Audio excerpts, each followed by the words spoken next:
women have to reclaim their pleasure.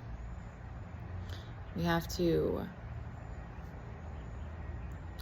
choose to take our body back and to want to feel safe, to heal, and to do all of these things. Just having a moment about it because it's just so sad. It's all beautiful too, because it's just all about the journey, but it's just crazy sometimes realizing like how programmed we are, and how we just create our lives around that. And it is what it is because we're survivors. But I remember the first time that I had a clitoral orgasm, and it was on my own, and I gave it to myself without a vibrator. I'm pretty sure. Yeah. I'm still uncertain exactly what all was going on with me when I had my first awakening, but it felt very much like my Kundalini was activated, because one of the first things that happened for me was like this self-empowerment that kind of came back to me, of like being more in my body and feeling sexy again, and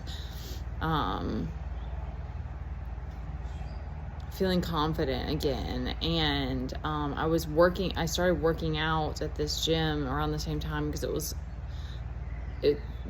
was like a year or so after Teddy was born that all of this started happening.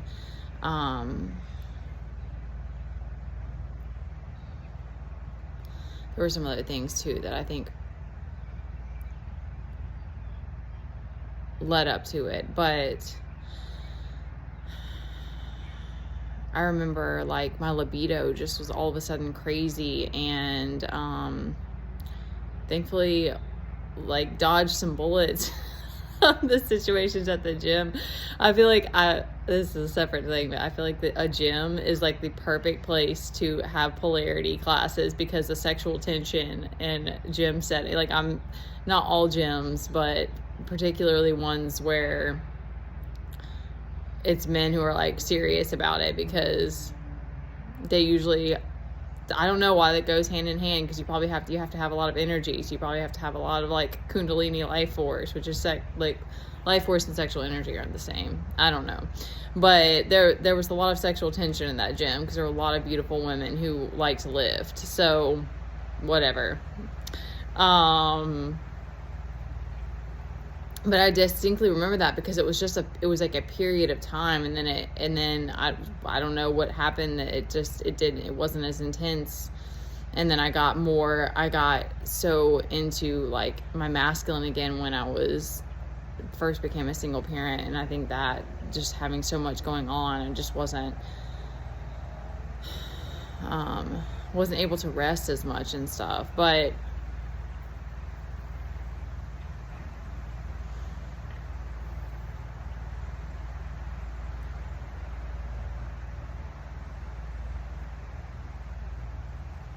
it's scary sometimes realizing like how much abuse and aggressive behavior, like not abuse, but like abusive, well, yeah, it's like like abusive type behaviors that are we normalize when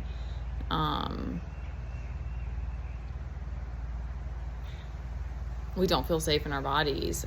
And if you grow up around toxic type of environments,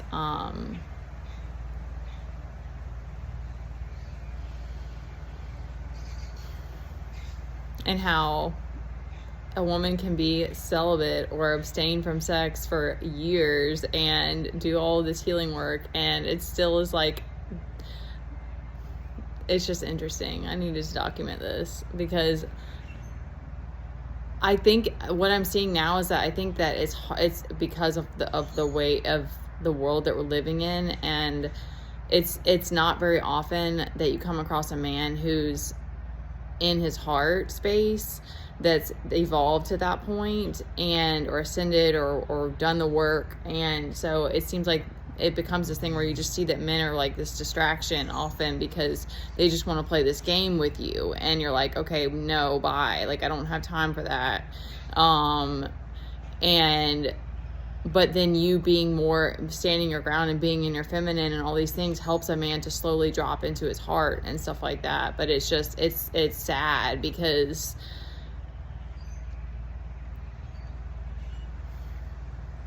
it's sad knowing that we could live more from our heart space, but we live so in the mind, and the mind is beautiful too, but the mind is so much of this program. And so it's such a deeper, more beautiful, loving, warm experience to be able to living from the heart space. But until we feel safe enough, we can't stay in that space, and that goes both ways.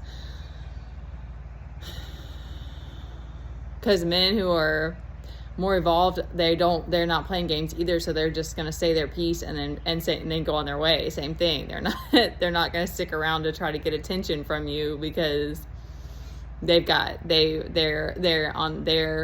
more focused on what they need to do. So I hope to find a way to create a way for us to help teach about dating and relationships and polarity, because it is what it is. It's the world that we're living in, and you can't help the way that the situation, the life that you grew up in, but we can still learn. And I just think women deserve to be able to be in our heal and be in our feminine and take our power back and take our freaking pleasure back.